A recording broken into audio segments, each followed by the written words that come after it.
Americans who get Social Security will have a 2.8% cost of living increase when checks start being sent out next month. Now, the head of the agency in a new op-ed says they have made major progress in cutting down on wait times for calls and office visits. Recipients are also getting more options, and SSA undergoes a digital-first transformation. Well, joining us now is Commissioner of the Social Security Administration, Frank Bisignano. Nano, great to see you, Frank. Good to be here. Thank you, Anna. So you're reporting a significant turnaround in Americans' ability to get help when it comes to benefits. What are you seeing, and what areas are you still looking to make progress? Well, we're going to drive progress around all the channels, but over the past year, we've eliminated over 29 hours of wait time, and that's driven up our digital accounts and our digital capabilities. That was on the web. That was downtime, actually, 29 hours. You look at the phones, we're serving twice as many Americans in half the amount of time as we were in the last administration. And you look at what we're doing on the disability front, we've taken that processing volume down by 25%. We have 98 million plus Americans with digital Social Security accounts that they access online.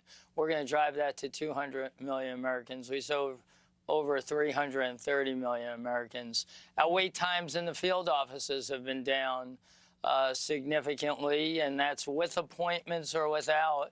But obviously, with appointments, you wait less than 10 minutes to see a representative. So a digital-first agenda, we're going to keep putting out dollars, investing in technology. Sure. We're driving payments to the highest level of accuracy while following on President Trump's mission of protecting and preserving through driving out fraud, waste, and abuse. Yeah. The president's been very clear. Nobody wants... And we're driving his agenda to serve the American public better. Sure. In a much more efficient manner. Nobody wants to see fraud, waste, and abuse, obviously. I do think, though, when you hear about a digital-first transformation, it's something, it was just a matter of time, needed to happen, right? That we live in a digital world. But I also think about grandma and grandpa who might not be so techie. How are you ensuring that they don't get left out in the cold and they figure out, you know, how to navigate things?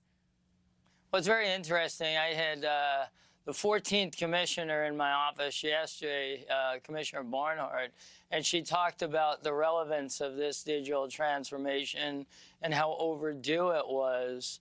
And the fact of the matter is, if you look at our field offices, we have 1,250 field offices, and they will always be there to serve the American public.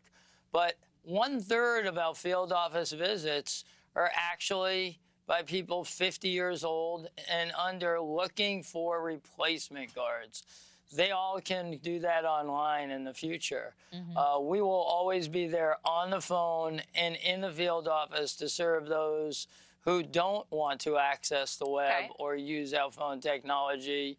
But obviously, we do about 12% of the volume out of field offices and do 88% through digital channels and they've been now, saying, which you know, is up a double-digit percentage. And they're saying they've been paying into this since they were working practically. So, you know, they want to make sure that they get the benefits that they're due. Your op-ed does a whole lot of criticizing of the previous administration, and whether that's warranted or not, the president has now been in office for almost a year, and there are conflicting reports about the possibility that Social Security could run out of money in the coming decade. The Committee for a Responsible Budget estimates that that could happen by the year 2032. What do you say to critics who argue you should be focused more on the future instead of the past? The president's, you know, coming up on a year now. Well, we're maniacally focused on the future, and you can look at what we've done. The criticisms are really because the ex-commissioner of 11 months had tried to scare the American public, saying the system was going to fail. It was going to go down, saying that wait times were worse when they're better. So it was really just telling the truth, right? There's no need to make people concerned about better service. It's a political move, not an operational move. All right, Frank. We're driving operational excellence, and that will give us a better platform to protect and preserve for the rest of time. Thank you for watching. Subscribe below and download our NewsNation app right now on your phone, and you will get fact-based, unbiased news for all Americans.